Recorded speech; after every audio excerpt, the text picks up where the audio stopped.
하나님, 오늘도 우리와 함께 하셔서 감사합니다.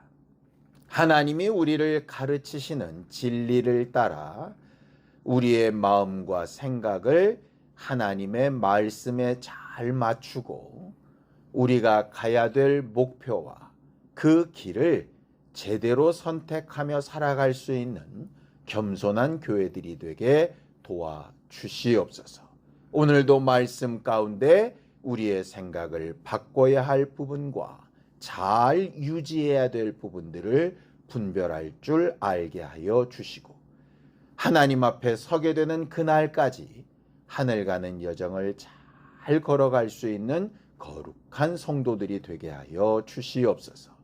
믿음으로 언금한 손길들 위에 복을 주시고 하나님이 이미 베푸신 것들에 감사하였사오니 앞으로 약속하신 것들도 받아 누릴 수 있는 능력과 믿음이 있도록 우리 모두를 도우시고 함께하여 주시옵소서.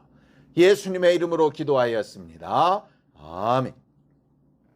하나님의 말씀은 베드로후서 3장 8절에서 13절까지 말씀을 함께 합독하겠습니다.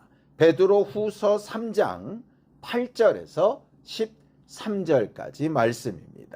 함께 읽습니다. 시작. 사랑하는 자들아, 주께는 하루가 1000년 같고 1000년이 하루 같다는 이 한 가지를 잊지 말라. 주의 약속은 어떤 이들이 더디다고 생각하는 것 같이 더딘 것이 아니라 오직 주께서는 너희를 대하여 오래 참으사 아무도 멸망하지 아니하고 다 회개하기에 이르기를 원하시느니라. 그러나 주의 날이 도둑같이 오리니 그날에는 하늘이 큰 소리로 떠나가고 물질이 뜨거운 불에 풀어지고 땅과 그 중에 있는 모든 일이 드러나리로다. 이 모든 것이 이렇게 풀어지리니 너희가 어떠한 사람이 되어야 마땅하냐? 거룩한 행실과 경건함으로 하나님의 날이 임하기를 바라보고 간절히 사모하라. 그 날에 하늘이 불에 타서 풀어지고 물질이 뜨거운 불에 녹아지려니와 우리는 그의 약속대로 의가 있는 곳인 새 하늘과 새 땅을 바라보도다. 우리 하나님은 우리를 죄에서 구원하시고 하나님의 자녀로 살게 하실 때에 이 땅에서만 교회로서 살게 하시는 것이 아니라 영원한 하나님의 나라를 약속하셔서 그 나라로 우리를 옮겨가시겠다라고 그렇게 말씀하셨습니다. 그래서 우리의 신앙생활은 지금 이 땅에 살아가고 있는 것이기는 하지만 우리가 바라고 소망하는 것은 하나님께서 약속하신 그 나라인 거죠. 성경을 좀 보죠. 요한일서 2장 25절입니다. 함께 읽습니다. 시작. 그가 우리에게 약속하신 것은 이것이니 곧 영원한 생명이니라 그랬습니다. 영원한 생명은 지금부터 시작해서 끊어지지 아니고 계속되는 것이라는 뜻입니다. 지금은 여기서 영생을 누려가며 사는 것이고 마지막 그 영원한 생명은 이 땅이 아닌 곳, 다른 곳 이렇게 되어져 있죠. 또 성경을 볼까요? 고린도전서 15장 19절입니다. 함께 읽죠. 시작. 만일 그리스도 안에서 우리가 바라는 것이 다만 이 세상의 삶뿐이면 모든 사람 가운데 우리가 더욱 불쌍한 자이리라고 이렇게 되어져 있습니다. 이 땅은 영원하게 사는 곳이 아닌데 만약에 이 땅이 목표라면 이미 영생을 약속받았다라고 믿어가며 살았던 수많은 사람들은 다 바보 같은 짓을 한 거죠. 이 땅의 영생의 공간이라면 그 사람들이 그 믿음대로 이 땅에 남아있어야 되지 않겠습니까? 그래서 믿지 않는 사람들이 믿는 사람들을 좀 바보같이 여기는 것은 뭐냐면 영생을 말하면서 다 죽더라 하는 것입니다. 근데 예수가 말씀하신 영생의 장소는 이 땅이 아니죠. 분명히 약속하신 그 나라가 있고 그 나라를 예비하고 계신다라고 그렇게 말하고 있습니다. 자, 요한복음 14장 2절에서 3절입니다. 함께 읽습니다. 시작. 내 아버지 집에 거할 곳이 많도다. 그렇지 않으면 너희에게 일렀으리라. 내가 너희를 위하여 거처를 예비하러 가노니 가서 너희를 위하여 거처를 예비하면 내가 다시 와서 너희를 내게로 영접하여 나 있는 곳에 너희도 있게 하리라고 이렇게 말씀하시죠. 영생은 지금부터 시작되는 계속되는 시간의 이야기이지만 그 영생하는 장소는 이 땅이 아니라 예수께서 마련하신 하늘에 있는 것이고 그 하늘에 있는 거처가 다 완성이 되면 우리를 데리러 오셔서 옮겨가시겠다라고 이렇게 말하는 거죠. 그래서 지금 우리가 살고 있는 이 땅과 하늘에 대비해서 예수께서 미리 예비하고 계신 그 나라를 새하늘과 새 땅 이렇게 말을 하는 겁니다. 이제 이런 얘기를 하면 요즘은 뭐라고 얘기하느냐? 신천지인가? 이렇게 얘기를 합니다. 왜? 새하늘 새 땅 얘기하면 당연히 신천지 아닙니까? 새로운 땅과 하늘 얘기니까요. 그러니까 성경에 분명히 새하늘과 새 땅 얘기를 오늘 본문처럼 얘기하고 있는데 요즘 세상은 그 말이 이상하게 곡해가 되어져 있죠. 그러니까 이런 오해가 굉장히 많습니다. 우리나라의 국기가 뭐죠? 태극기죠. 태극기는 좋은 겁니까? 나쁜 겁니까? 당연히 좋은 거죠. 그런데 세상에서 이야기되는 태극기는 좀 다른 의미로 쓰여지죠. 애국이라고 하는 말이 나쁜 말입니까? 당연히 좋은 말입니다. 근데 요즘 세상은 이상한 한편에 속한 사람이라고 오해되게끔 들려지는 경우가 있죠. 재림을 얘기하고 예수께서 만드신 하늘나라를 얘기하고 우리가 바라봐야 될 새하늘과 새 땅을 얘기하면 왜 사람들이 자꾸 이상한 눈으로 쳐다볼까? 이 땅에서 신앙생활 잘합시다. 윤리나 도덕을 잘 지키며 삽시다. 전도합시다. 이런 거는 부담이 그렇게 없는데 새하늘과 새 땅, 재림, 다시 오실 예수 이렇게 얘기하면 사람들이 왜 이렇게 경계를 하게 될까? 수많은 이단이나 사입이나 잘못된 개념들이 이렇게 오해를 일으켜가지고 마치 새하늘과 새 땅, 신천지, 태극기나 애국 그러면 어느 한편, 진보 그러면 공산당 뭐 이렇게 되는 것처럼 원래 개념은 그게 아닌데 잘못 혼용이 되다 보니까 그 말을 쓰기가 되게 어려워지게 되는 상황들이 벌어지게 되는 거죠. 이건 되게 좀 서글픈 일입니다. 사실은 그거 바꿔야 되거든요. 원래 의미대로 돌려놔야 되지 않습니까? 잘못 쓴 사람들이 문제지 원래 의미는 좋은 거잖아요. 근데 그거를 구분하는 지혜가 대단히 필요한 거죠. 그러니까 올바른 것과 오해된 것을 잘 구분할 필요가 있는 겁니다. 이게 왜 중요하냐? 우리가 신앙생활 해왔던 과거부터의 모습 가운데 다 올바르기만 할까요? 오해된 부분도 있을까요? 당연히 오해된 부분이 있을 겁니다. 아무리 훌륭한 목사, 아무리 대단한 교회라도 그 목사나 교회를 통해서 나왔던 말씀이나 교훈들 중에 100% 다 옳다라고 말하기 어려웠을 겁니다. 분명히 오류도 있고 부족한 부분도 있고 잘못된 부분들도 있을 거예요. 근데 어느 한 부분이 잘못됐다고 통째로 다 잘못됐다라고 얘기하면 바보 같은 일인 거죠. 오해된 것과 올바른 것을 구분해내야 됩니다. 그래서 천국은 마치 뭐와 같으냐? 여러 것 가운데서 좋은 물고기를 골라내는 것과 같다 이렇게 말씀하시는 거예요. 그러니까 그런 분별력을 뭘 가지고 알아야 되느냐? 지난주에 우리가 은혜를 나눴던 것처럼 진리로 분별해야 되는 거예요. 원래는 그 뜻이 아닌데 저들이 잘못 사용하고 있으니 잘못 사용하는 용례는 빼고 올바른 부분은 찾아야죠. 근데 대부분 오해받기 싫거나 괜한 눈초리를 받기 싫으니까 아예 그런 말을 하지도 않는 거예요. 10월 28일 담임 선교회가 있은 이후로 한국 교회에서 뭐 어떤 단어가 사라졌느냐? 재림이란 단어가 사라졌습니다. 왜냐? 말만 하면 오해를 받으니까. 그것을 노리는 게 과연 누구겠어요? 그렇게 재림에 대해서, 새하늘과 새 땅에 대해서, 다시 오실 예수에 대해서 말 못하게 하기를 원하는 게 누구겠습니까? 당연히 원수겠죠.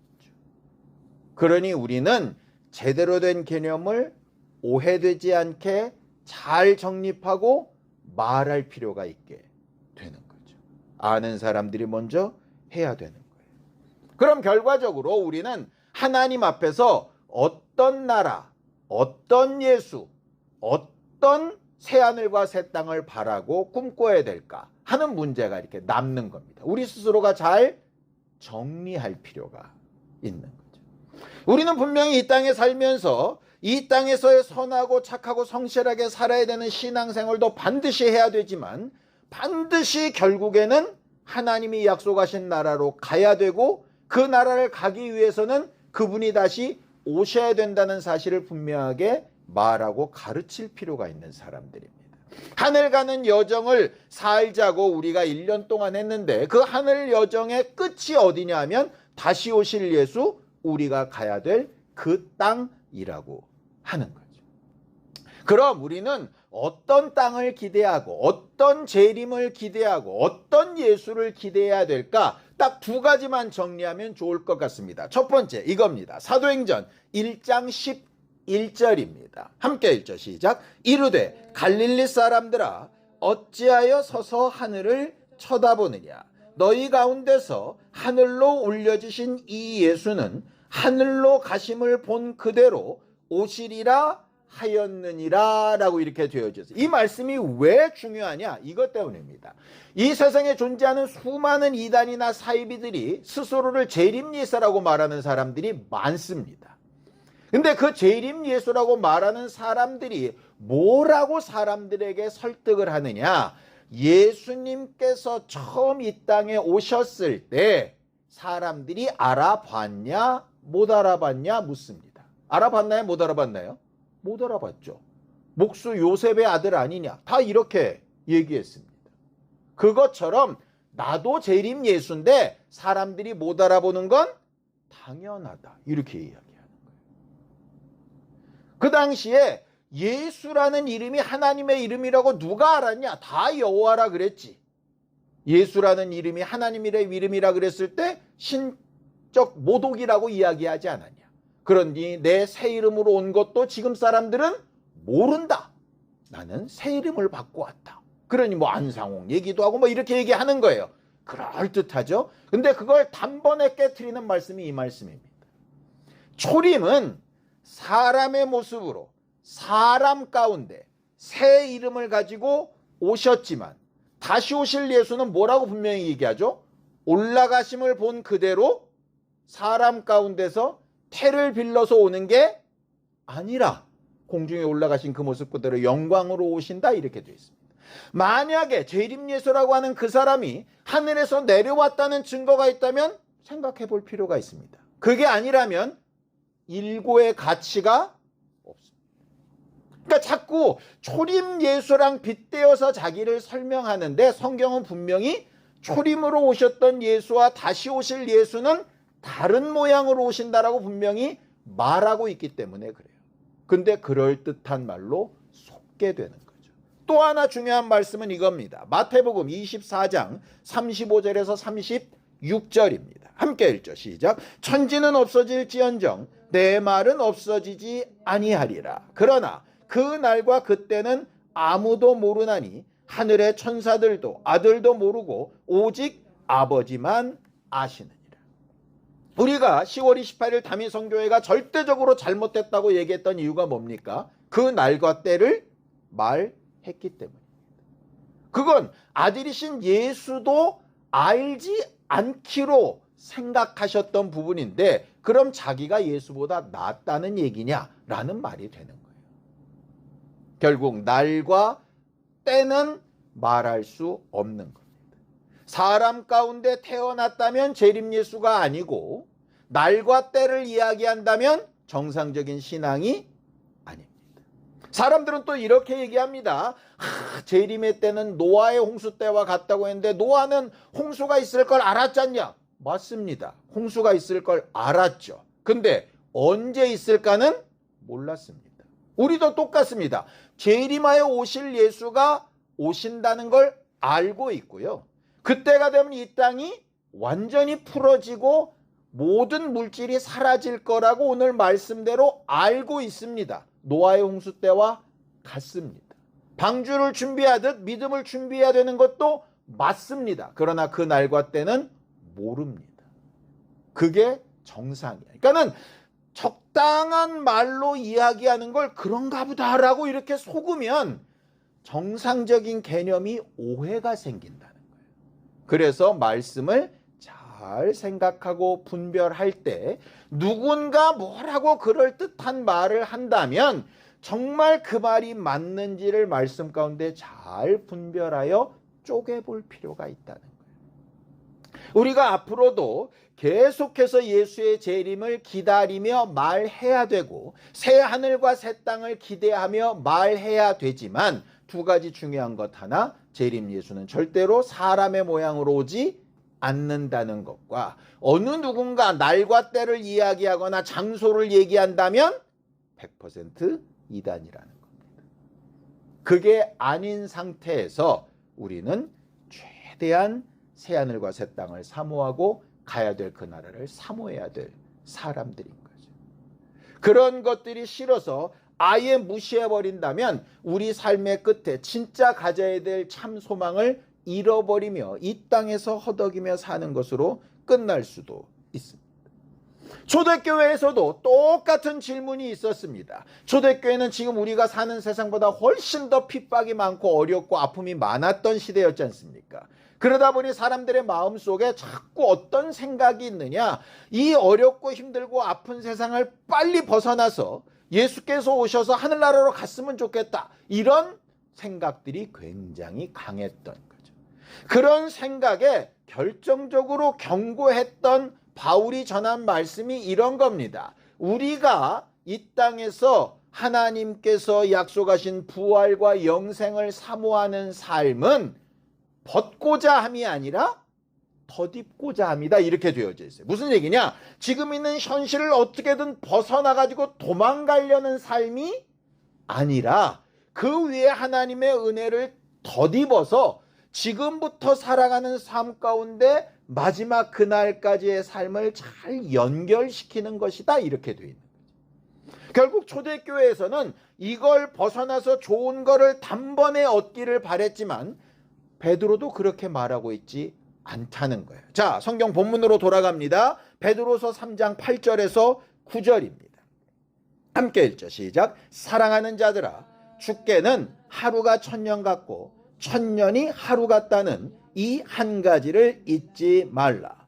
주의 약속은 어떤 이들이 더디다고 생각하는 것 같이 더딘 것이 아니라 오직 주께서는 너희를 대하여 오래 참으사 아무도 멸망하지 아니하고 다 회개하기에 이르기를 원하시느니라.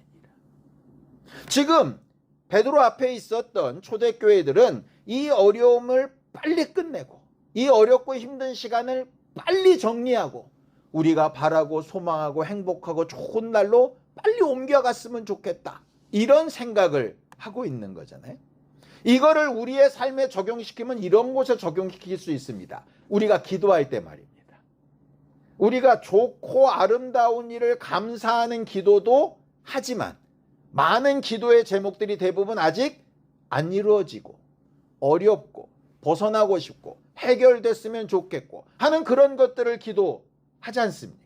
아주 손에 잡히고 이루어지지 않는 거. 그런 기도가 우리는 천천히 우리도 모르는 어느 때에 응답되기를 바랍니까? 가능하면 빨리 어려움을 더 많이 급하게 없애고 내가 바라고 원했던 삶이 더 막 갑자기 다가오고 이런 걸 원합니까? 당연히 후자잖아요. 그런데 그 똑같은 말씀을 하는 거예요. 하나님은 1000년이든 하루든 시간으로 그것을 계산하시는 분이 아니고 언제 어느 때가 우리한테 가장 유익할까를 생각해서 우리가 다 돌아오고 온전하게 되어지는 가장 적확한 때를 생각하여 일하신다. 우리가 바라는 건 어려운 것을 빨리 벗어나는 게 목적이지만 하나님의 목적은 벗어나는 게 목적이 아니라 그걸 통해서 더 온전해지는 게 목적이다. 더 온전해질 수 있다면 어려움의 시간이 길어질 수도 있다는 얘기가 되는 거죠. 그게 우리랑 하나님의 차이인 거예요. 그러니까 기도의 응답도 마찬가지입니다. 하나님이 하나님의 때에 가장 좋은 방법으로 가장 확실하게 온전해지도록 응답하시고 일하실 것이다. 주님이 오시는 날도 그렇고 기도의 응답도 그렇고 우리가 바라고 원하는 일들이 이루어져가는 방향도 그렇게 될 것이다 라고 하는 게 오늘 본문에서 우리에게 말하고 있는 거예요. 결국 우리의 믿음은 뭐냐? 그런 하나님을 신뢰하며 인내할 수 있을 것인가 아니면 없을 것인가 하는 거죠. 우리는 보통 믿음을 뭐라 그러느냐? 내가 바라는 일을 이루어 주실 것을 믿는다라고 이야기합니다. 근데 성경은 내가 바라는 것을 이루어 주시는 하나님을 믿으라는 게 아니라 나는 생각하지도 못하고 계산할 수 없는 부분까지 아셔서 우리에게 가장 합당하고 온전한 길로 인도하실 하나님을 믿으라는 거예요. 믿음의 대상이 좀 달라요. 그러니까 우리가 바라고 원하는 하나님의 모습과 하나님이 실제로 일하시는 모습이 같으면 너무 행복한 신앙생활인데 그렇지 않으면 어려울 수도 있는 거죠. 왜냐? 나는 하나님이 이렇게 해줄 줄 알았는데 안 하시니까요. 마치 나아만 장군이 예상했던 것처럼 가면 주의 선지자가 이렇게 해줄 것이라고 생각하는데 그렇지 않았던 것처럼 말입니다. 그런데 그의 원함은 그렇게 되지 않았지만 결국 그가 본래 바라고 하나님이 하려고 하셨던 일은 이루어지잖아요. 결국 그 믿음을 가질 수 있냐라고 하는 문제예요. 성령께서 오셔서 우리에게 가르치시고 계속 생각나게 하시는 것이 뭐냐 하면 내 뜻대로 안 되고 내 시간에 안 되고 내 방법으로 안 되면 사람이 낙심되고 실망하고 상처를 받겠죠. 그때 계속 안에서 하나님이 너보다 더 나으시고 지혜로우시니 더 좋고 아름다운 방법으로 하실 거야 라고 하는 걸 생각나게 하시고 가르치신다는 얘기예요. 그거를 듣고 인정하냐? 성령 충만하고 진리로 인도받는 사람. 그런 게 어딨어? 라고 무너뜨려 내리면 믿음이 있는 것 같기는 한데 실상은 하나님과 상관없는 믿음의 사람. 이렇게 될 수도 있는 거죠. 하늘 가는 여정 동안에 제대로 된 믿음 생활을 잘하는 우리 모두가 될 수 있기를 예수님의 이름으로 축원합니다. 그럼 이렇게 말을 하면 당연히 또 나오는 질문이 하나 있습니다. 그럼 결국 하나님이 하나님의 때에 하나님 마음대로 하시겠다는 거 아니냐? 그럼 내가 간절히 기도를 하나 그냥 가만히 있으나 하나님이 하나님의 때에 하나님의 일을 하실 거 아니냐? 운명론자죠? 아니 그런 말이 가능해요. 왜? 내가 하나님 이때 꼭 돼야 됩니다 라고 기도를 해도 하나님은 하나님의 때에 하실 거고 내가 상관없어. 그래도 예수님은 예수님의 시간에 오실 테고 그런 거 아니냐? 이렇게 생각하는 거죠. 당연히 그런 생각을 누구도 했냐? 초대교회 때도 했겠죠? 그래서 이렇게 말씀하십니다. 베드로후서 3장 11절에서 13절입니다. 함께 읽죠. 시작. 이 모든 것이 이렇게 풀어지리니 너희가 어떠한 사람이 되어야 마땅하냐? 거룩한 행실과 경건함으로 하나님의 날이 임하기를 바라보고 간절히 사모하라. 그날에 하늘이 불에 타서 풀어지고 물질이 뜨거운 물에 녹아지려니와 우리는 그의 약속대로 의가 있는 곳인 새하늘과 새 땅을 바라보도다. 이렇게 얘기하죠. 하나님은 하나님의 때 하늘과 땅이 다 풀어지도록 멸하시고 우리를 새하늘과 새 땅에 데려가시겠지만 너는 어떻게 해야 될 것이냐? 성실하고 경건한 마음으로 하나님의 약속을 간절히 사모해라 이렇게 돼 있어요. 굳이 왜 그렇게 해야 되느냐? 몇몇 비유로 말씀하셨습니다. 첫 번째 비유는 뭐냐?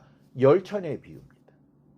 신랑이 올 때 열처녀가 다 졸고 있었죠. 연약함과 부족함이 있었습니다. 근데 다섯 처녀는 뭐가 준비됐느냐? 신랑 맞을 준비가 되어져 있었고, 그렇지 않은 다섯 처녀는 준비가 안 돼 있었죠. 모르는 때에, 졸고 있는 때에, 동일한 환경에서 예수가 다시 오셨지만 준비된 자와 그렇지 않은 자는 분명히 결과가 달랐습니다. 또 하나의 비유가 있습니다. 달란트의 비유입니다.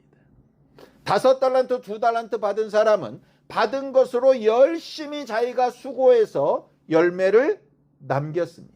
물론 그 열매가 주인한테 얼마나 도움이 될는지 사실은 아무 도움이 안 됐을 수도 있습니다. 근데 1달란트 받은 사람들이 뭐라 그랬죠? 주인이 주인의 뜻대로 주인의 것을 가지고 다 마음대로 할 텐데 내가 열심히 한다고 무슨 의미가 있으며, 괜히 열심히 한다고 설쳤다가 원금까지 잃어버리면 무슨 욕을 당하랴. 그냥 잘 지키고 있다가 주인의 때에 주인 것이나 돌려지면 중간이라도 가겠지. 그랬다가 결국은 주인에게 야단을 맞게 되죠. 결국 무슨 얘기냐? 하나님은 하나님의 때에 하나님의 일을 하실 테지만 너는 너의 때에 너의 일을 하라는 거예요. 무슨 얘기냐? 다시 오시는 날, 다시 오시는 방법, 다시 오시는 환경은 내 일이 아니라는 거예요. 그건 하나님의 일이라는 거예요. 대신 오늘을 살아가고 오늘 어떤 선택을 하고 오늘 뭘 준비할 거냐는 누구의 문제냐? 그건 내 문제라는 거예요. 응답은 하나님이 하실 문제라는 거예요. 기도는 내가 해야 될 문제라는 거예요. 결국 그 얘기입니다. 사람들은 얘기합니다. 그럼 기도 안 해도 하나님이 알아서 하시겠지. 아니라는 얘기예요. 기도는 내가 해야 될 문제고 응답은 하나님이 하셔야 될 문제예요. 미래 되어질 일을 예비하실 건 하나님이 하실 문제고 오늘을 살아가야 되는 건 내가 해야 될 문제라는 거예요. 그러니 이 두 가지가 잘 접합이 돼 있어요.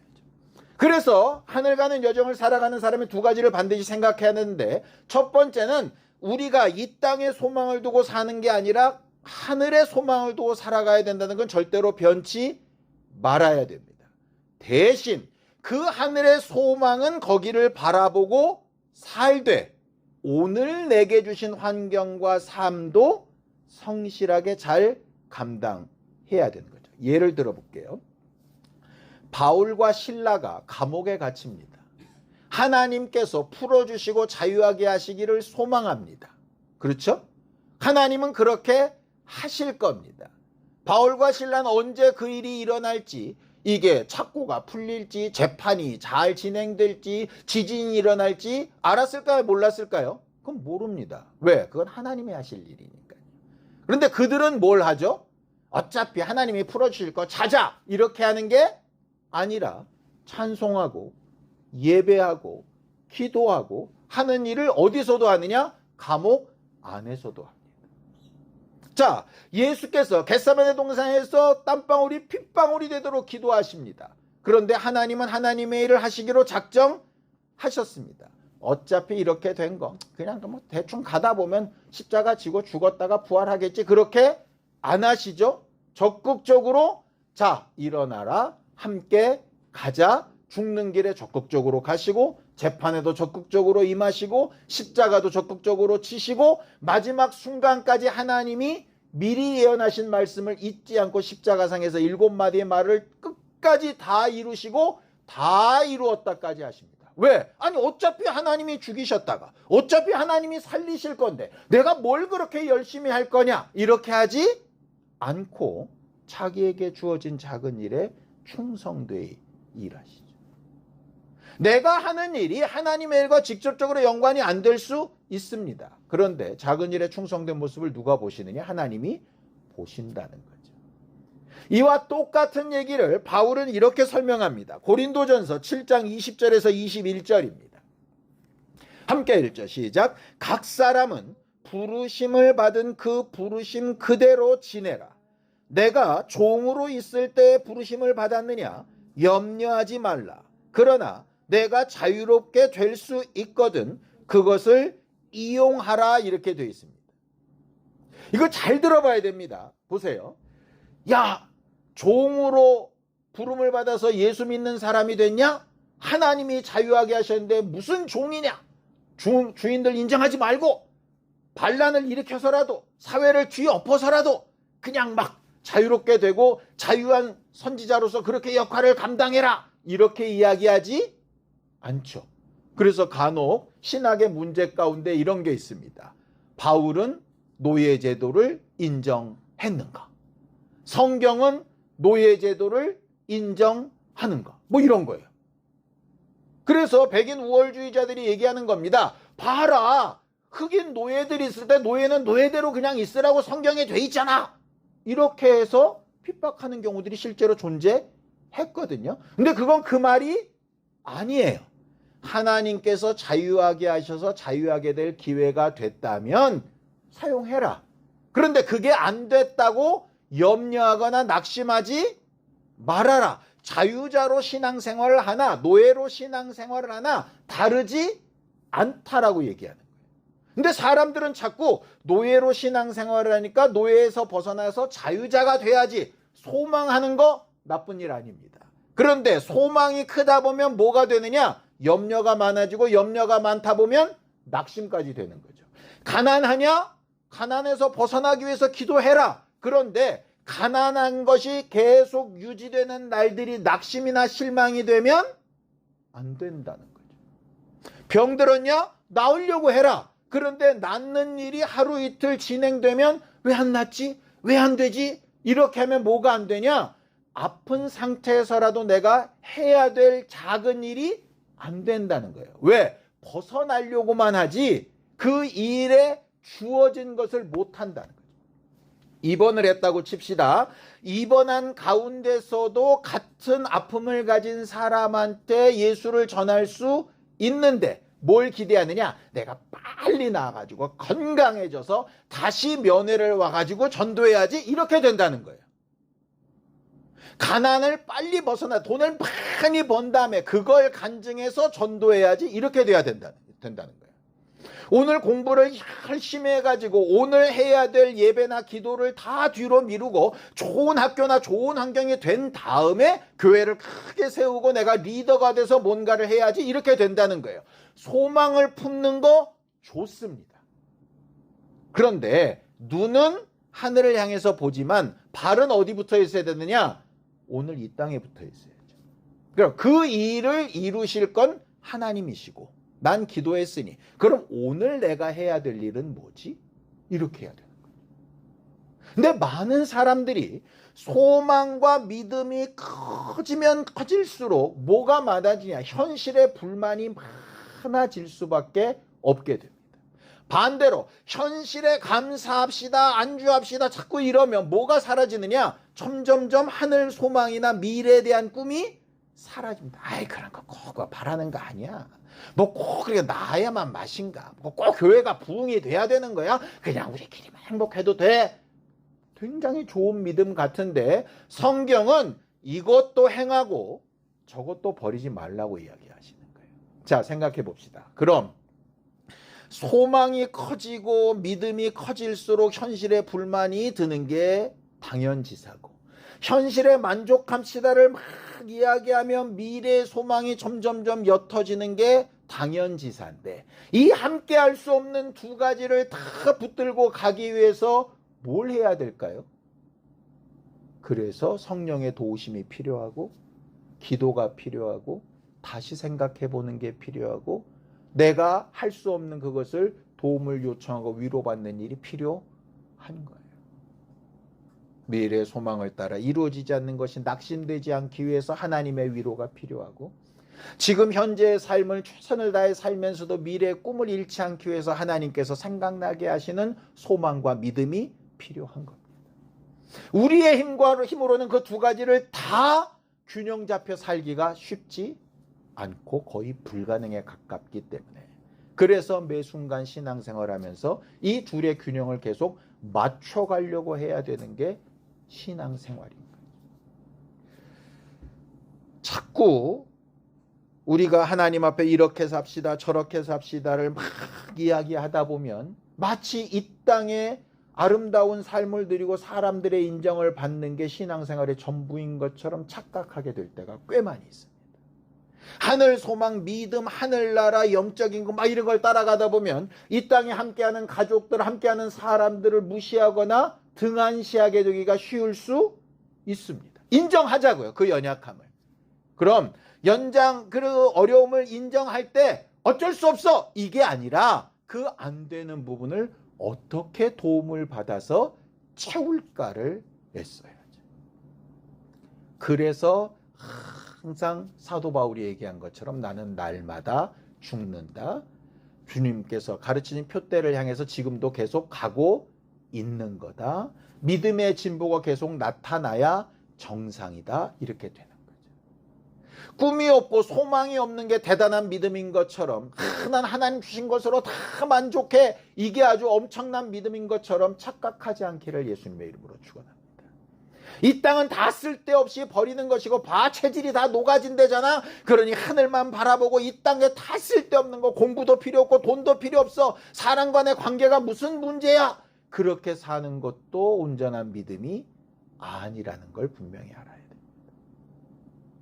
이 어렵고 힘든 조화를 말씀 안에서 성령 안에서 잘 이루어가기 위해서 서로를 격려하고 돕고 대화를 나누고 간증을 하고 하나님께서 이끌어 가시는 아름다운 길을 함께 걸어갈 수 있는 거룩한 교회들이 될 수 있게 되기를 예수님의 이름으로 축원합니다. 함께 기도하겠습니다. 하나님 아버지, 하나님께서 우리 모두를 도우시고 인도하셔서 우리가 새 하늘과 새 땅을 바라보며 이 땅을 밟고 살아가는 동안에 하나님께서 주신 소망함을 따라 매 순간 매 순간의 삶을 온전히 하루하루 성실하게 작은 일에 충성된 교회로서의 삶으로 만들어갈 수 있는 신령한 우리 모두가 다 될 수 있도록 도우시고 인도하여 주시옵소서. 하나님, 우리가 하늘 가는 여정을 사는 동안에 하나님이 가르치시고 보이신 소망을 따라 우리의 마음과 생각을 멀리 두되 우리가 살아가는 오늘 하루 우리 주변을 어떻게 도우며 함께하며 살 것인가를 지혜롭게 선택하며 결정할 수 있는 거룩하고 성실한 교회들이 되게 도와주시옵소서.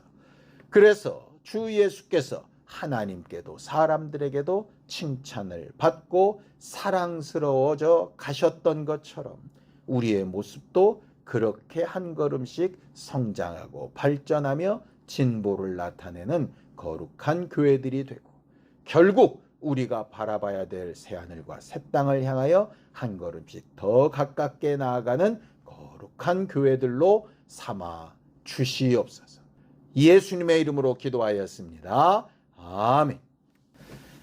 이제는 우리 주 예수 그리스도의 은혜와 하나님 아버지의 극진하신 사랑과 성령님의 감동하시고 함께 하시는 분명한 증거가 새 하늘과 새 땅을 분명히 바라보며 이 땅에서 살아갈 방법을 잘 인도받기 원하는 우리 모두 위에 이제부터 영원까지 함께 있을지어다. 아멘.